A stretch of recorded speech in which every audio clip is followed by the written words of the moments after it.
3 മണിക്കാണ് ലോറിയുടെ ഭാഗം അതിൻ്റെ ക്യാബിൻ ഉൾപ്പെടുന്ന ഭാഗം കണ്ടെത്തി എന്ന വിവരം വരുന്നത്. തൊട്ടു പിന്നാലെ അത് ഉയർത്തുന്നതിനുള്ള നടപടികളിലേക്ക് പോയി. അത് ഡ്രഡ്ജറിലെ ക്രെയിൻ ഉപയോഗിച്ച് അത് ഉയർത്തി.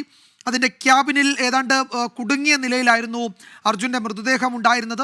അത് പിന്നീട് ഒരു ബോട്ടിലേക്ക് ആ മൃതദേഹം മാറ്റുകയും ചെയ്തു. ആ ബോട്ട് അല്പസമയം മുമ്പാണ് കരയ്ക്ക് കൊണ്ടുവന്ന് ആശുപത്രിയിലേക്ക് ആ മൃതദേഹം മാറ്റിയത്. നമ്മൾ ദൃശ്യങ്ങളിൽ കാണാം. ആ മൃതദേഹം ആംബുലൻസിലേക്ക് കയറ്റുകയായിരുന്നു അല്പസമയം മുമ്പ്.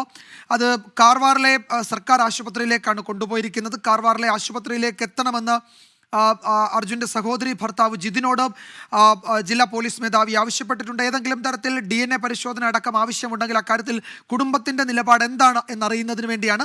നിയമപരമായ പ്രതിസന്ധികളില്ലെങ്കിൽ DNA പരിശോധന ഒഴിവാക്കാമെന്നതാണ് കുടുംബത്തിൻ്റെ നിലപാട്. അക്കാര്യത്തിൽ ഒരു പക്ഷേ അവരെ ജില്ലാ ഭരണകൂടത്തിന് സഹായിക്കേണ്ടി വരും. അത് അനിവാര്യമാണോ, ഔദ്യോഗികമായോ നിയമപരമായോ അത് വേണമോ എന്നതിൽ അതോറിറ്റീസ് തന്നെ ഒരു തീരുമാനം ആ കുടുംബത്തെ അറിയിക്കേണ്ടി വരും.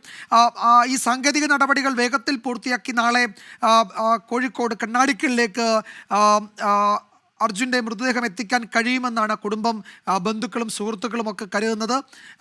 അവസാനമായി അർജുൻ അന്തിമോപചാരം അർപ്പിക്കുന്നതിന്, യാത്രാമൊഴി നൽകുന്നതിന് ഒരു നാട് മുഴുവൻ കാത്തിരിക്കുകയാണ്. അപ്പോൾ നാട്ടിലേക്ക് മൃതദേഹം വേഗത്തിൽ കൊണ്ടുവരും. ഈ നടപടിക്രമങ്ങളുടെ നൂലാമാലകളൊക്കെ കടന്ന് വേഗത്തിൽ നാട്ടിലേക്ക് കൊണ്ടുവരും എന്ന് തന്നെയാണ് കരുതുന്നത്. അതിന് വേണ്ടുന്ന തരത്തിൽ എല്ലാം ചെയ്യുമെന്ന് ജില്ലാ ഭരണകൂടം, പ്രത്യേകിച്ച് MLA ഒക്കെ അല്പസമയം മുമ്പ് സംസാരിച്ചപ്പോൾ അറിയിക്കുകയും ചെയ്തിട്ടുണ്ട്.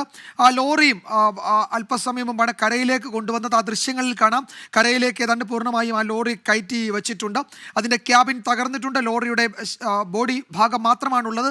ഏതാണ്ട് അപ്പാടെ പൂർണ്ണമായും തകർന്നു എന്ന് പറയാൻ കഴിയുന്ന നിലയിൽ ക്യാബിൻ മാത്രമാണ് തെല്ലെങ്കിലും അവശേഷിക്കുന്നത്. അതിലായിരുന്നു അർജുൻ കുടുങ്ങിയത്. അത് കരയിലേക്ക് കയറ്റി. ഇനി ബാക്കിയൊക്കെ നിയമപരമായ നടപടിക്രമങ്ങളാണ്.